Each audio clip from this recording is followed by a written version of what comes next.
అండి అందరూ ఎలా ఉన్నారు? Welcome back to my channel. ఇదైతే సండే మార్నింగ్ రొటీన్ అనమాట. రెగ్యులర్ డేస్కి సండేకి కొంచెం డిఫరెన్స్గా ఉంటుంది కదా. పిల్లలైతే ఇంకా లేవలేదు. స్కూల్ హడావుడి అంతా మార్నింగ్ అంత ఉండదు కదా సండే రోజు. సో ఇక్కడైతే నేను నా పూజ అది కంప్లీట్ చేసుకున్నాను. కార్తీక పురాణం చదివేసుకున్నాను. అవైతే మా పాప దివాళీ టైంలో డెకర్గా చేసిందనమాట. ఇంకా అమ్మ అయితే 7:30 ఆ టైంలో వచ్చిందండి. నాకు అమ్మకి ఇద్దరికి కలిపి కాఫీ ప్రిపేర్ చేశాను. ఇద్దరికి కాఫీ స్ట్రాంగ్గా ఉండాలి, కాఫీ పౌడర్ ఎక్కువ ఉండాలి, షుగర్ అనేది తక్కువ ఉండాలి. ఇంకా కాఫీ ఎంత తిరగకొడితే అంత టేస్టీగా ఫోమీగా బాగుంటుంది కదా. ఈరోజైతే అమ్మ వచ్చింది కానీ ఉండట్లేదండి. వాళ్ళ ఇంటి దగ్గర అయ్యప్ప స్వామి భజన ఉందనమాట.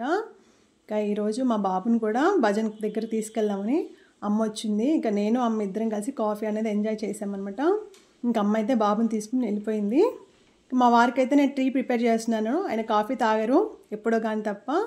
ఆయనకి కూడా టీ ఇచ్చేసి నేను ఇంకా ఈరోజు సండే స్పెషల్ బ్రేక్ఫాస్ట్ కింద పునుగులు విత్ టమాటా చట్నీ ప్రిపేర్ చేశాను. ఫస్ట్ అయితే పచ్చిమిర్చిని ఫ్రై చేసుకొని అందులోనే టమాటా పీసెస్ కూడా యాడ్ చేసుకొని టమాటా బాగా మగ్గేంత వరకు కలుపుకుంటూ మూత పెట్టుకుంటూ చూసుకోవాలి.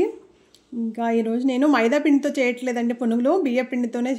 బియ్యపిండి ఇంకా మన రెగ్యులర్ దోశ పిండితోనే ప్రిపేర్ చేశాను.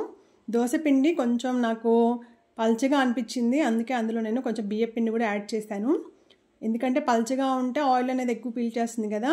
సో కొంచెం బియ్యపిండి కూడా యాడ్ చేసి అందులోనే జీలకర్ర, ఆనియన్స్, పచ్చిమిర్చి, సాల్ట్, ఇంకా లాస్ట్లో కరివేపాకు కూడా యాడ్ చేశాను.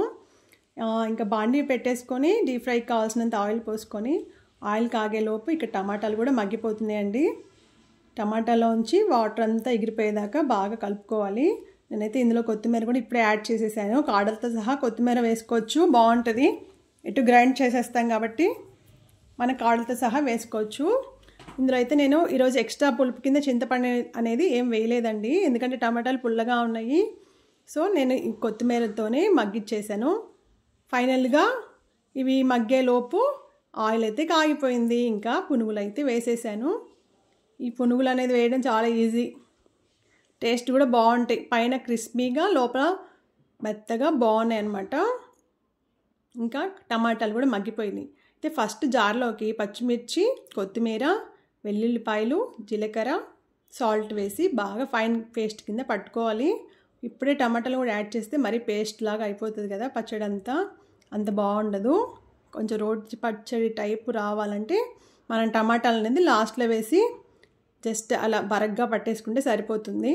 చూడండి, నేను లాస్ట్లో టమాటాలు వేసి అలా తిప్పినట్టుగా మిక్సీ జార్ పట్టేశాను. సో ఈరోజు సండే స్పెషల్గా మా ఇంట్లో పునుగులు టమాటా పచ్చడి రెడీ అయిపోయింది. ఇంకా నేను, మా వారు, మా పాప అయితే తినేసాము. మా బాబాయ్ అయితే ఇంకా అక్కడ మా అమ్మ గారెలు ప్రిపేర్ చేసిందంట, వాడు అక్కడికి వెళ్ళిపోయి బ్రేక్ఫాస్ట్ అక్కడే చేశాడు. సో ఇదండి. Thank you for watching. Please subscribe to my channel. Bye bye.